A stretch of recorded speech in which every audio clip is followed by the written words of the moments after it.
Yo, how are we doing, everybody? So today I'm doing a review on Samurai Kento.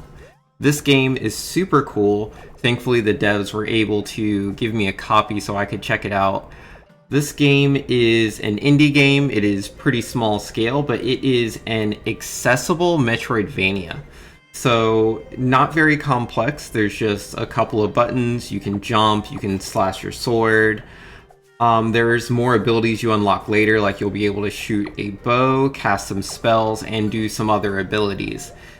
This game locks you off from certain areas based on if you have different spells or different abilities. Like right there, you could just see there's a yellow gate there. That one you actually need to get the yellow key for.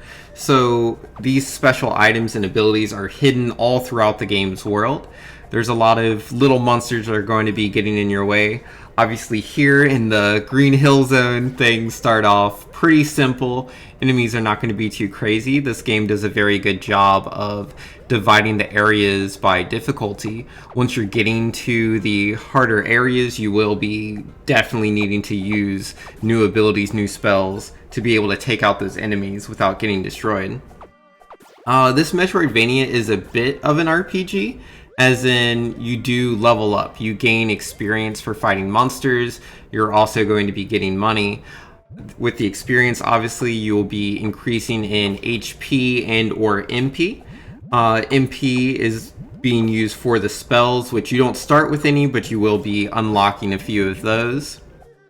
Having the HP is very nice, as you start off with not a lot, so you do have to play kind of careful even against the weaker enemies. As far as Kento's mobility itself, it doesn't start off to be too wild or anything. It's very simple and straightforward. You can stop immediately as soon as you let go of a direction. You just have the one jump. But again, this is how things start off. Kento actually becomes very dynamic in their movement as you progress through the game, as you do in a lot of very cool Metroidvanias. I really enjoy the late game movement. You will be able to unlock a double jump. You will be able to get a glider. It's actually pretty nice.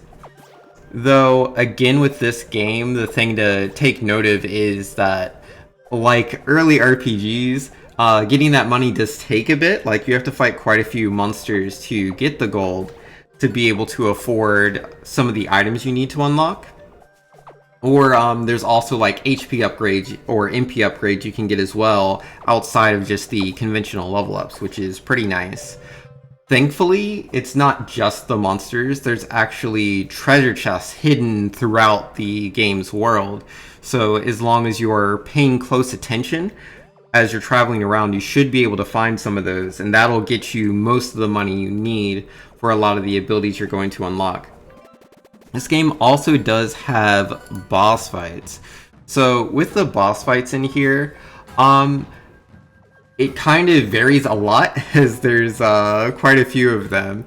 And they are similar a bit in the movement, where they're going to be, or I guess I shouldn't really say movement, but in how they attack. The bosses really attack in phases, where for part of the fight, you can't really target them. You just need to avoid their attacks. And then they'll become accessible where you're able to deal damage. So you need to make sure to position yourself appropriately after they've done their 2 or 3 attacks.